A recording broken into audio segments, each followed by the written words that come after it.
سلامونه نیکی هیلې و ډېر احترامات دوستانو ستاسو ورور ستاسو ملګری سمر افریدی یم. امید دی چې روغ جوړ به وئ او د صحت په جامه به وئ او د ژوند نه به خوندونه او مزې اخلئ. پروګرام دی د انګازي ټي وي ادبي سیري او ما سره محترم ډېر قدردان یو ښه شاعر محمد عارف سنگین صاحب موجود دی.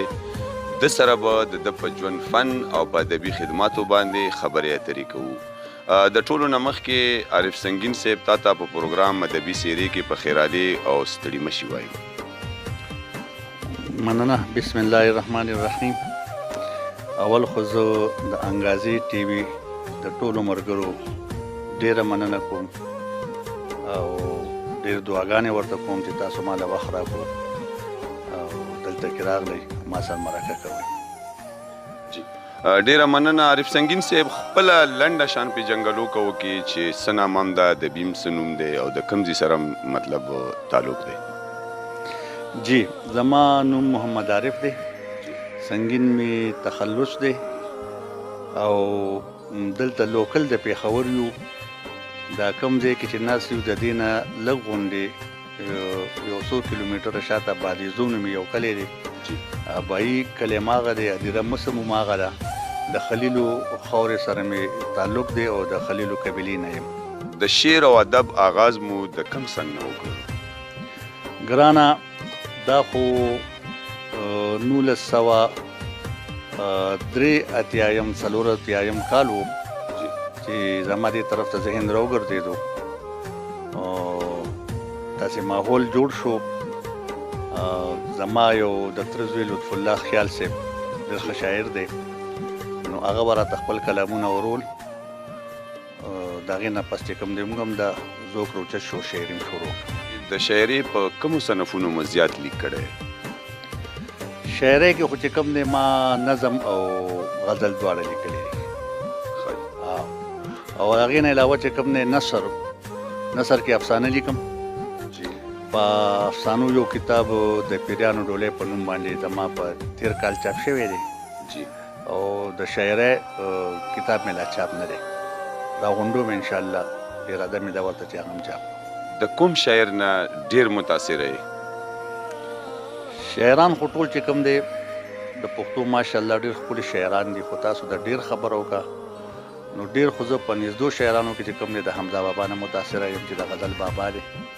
د هغې نه علاوه زموږ په کلاسیکل شاعرانو کې چې کوم دی خوشحال بابا دی، رحمان بابا، حمید بابا، دا ټول شاعران زما خوښ دي.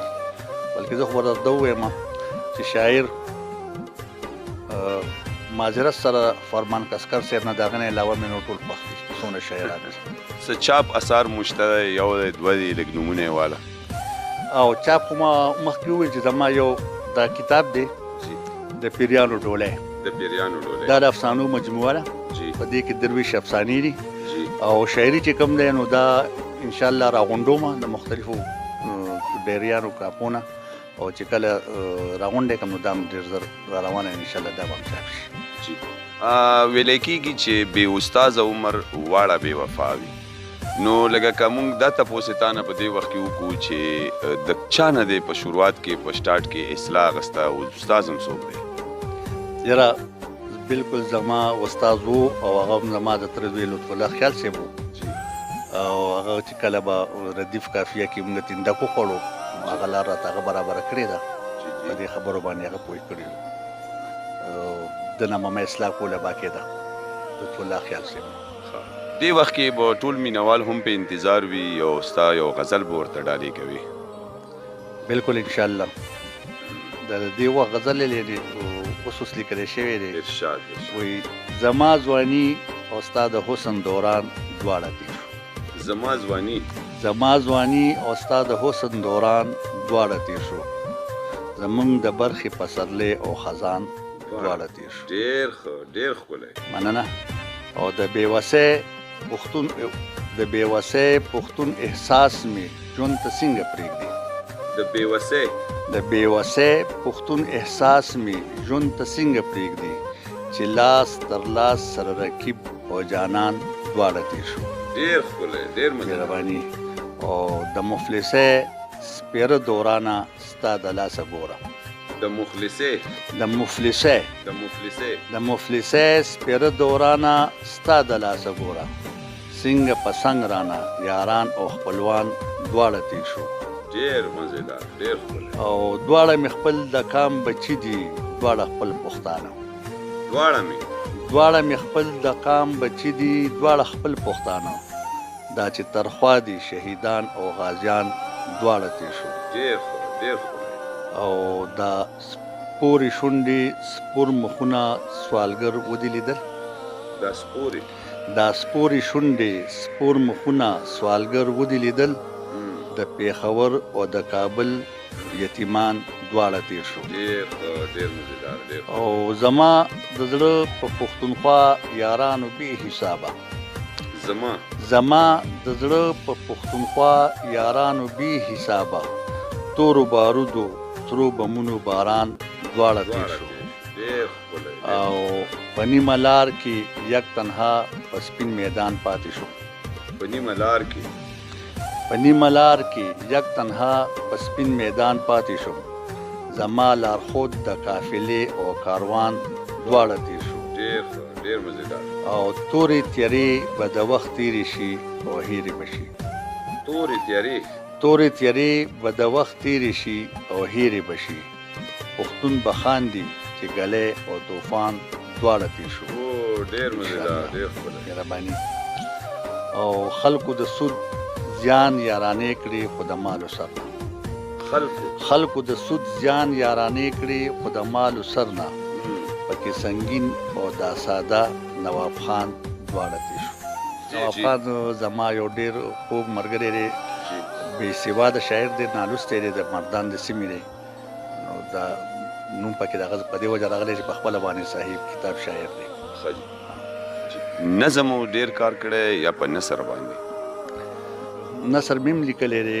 او نثر کې مې زیات افسانې لیکلی ده بلکې بل څه مې اړو لیکلی نه یم افسانه مې لیکلی ده او نظم کې چې کوم دی غزل مې زیات لیکلی دی او نظم مې لیکلی دی نو بس دغه شاعري مې کړې ده نن سبا چې کوم دور دی د الکترونکس میډیا چې کوم دور دی د موږ هم لګیا یو یو ادبي پیج هم دی د دې نه تر کوم حده پورې تاسو متاثر یئ یاره چې کومه پورې ادبي پیجونه دي هغې نه خو زه متاثره هم یم او کارآمد هم بولم خو دا کوم پیجونه چې ادبي نه دي او خلک پکې ادیبان راولي یا بعضې خلکو ته ادیبان وایي نو دغې باندې ډېر خفه کېږم ځکه چې یو سړي خپله ادب سره تعلق نشته او په ادب باندې نه پوهېږي په غزل نه پوهېږي په نظم نه پوهېږي او هغه خلک یو کس ته شاعر ووایي او هغه راولي او د هغه کلام نشر کوي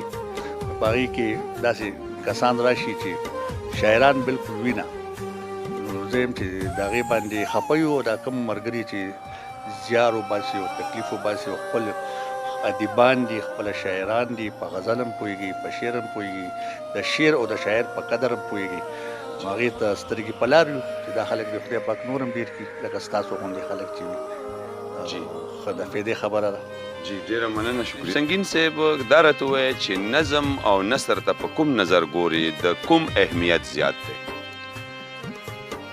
دواړه د ادب صنفونه دي خو ضرورت زما په خیال چې مونږ ته نثر کې لږ زیات دی او د نظم په نسبت باندې مونږ سره د نثر لیکونکي کم دي او که زه درته ده ووایم چې په نثر کې بیا د افسانې لیکونکي کم دي نو که افسانې طرف ته توجه زیاته ځوانان ورکړي زه به ترې خوشحاله یم په دې باندې په پښتو کې افسانه په نسبت د نورو ژبو ډېره کمه ده او نثرو ته وده ورکول پکار دي نو زه زیات اهمیت نثر ته ورکوم څنګه چې ناول دی افسانه ده ډرامه ده کالم دی داسې نور د نثر صنفونه چې کوم دي ناول ته بالکل پښتو کې ډېر زیات ضرورت دی د هغې کمی هم محسوسېږي الله دې وکړي چې ښه ناول نګاران راشي او ډېر کسانو لیکلي هم دي ما ته خو یو ډېر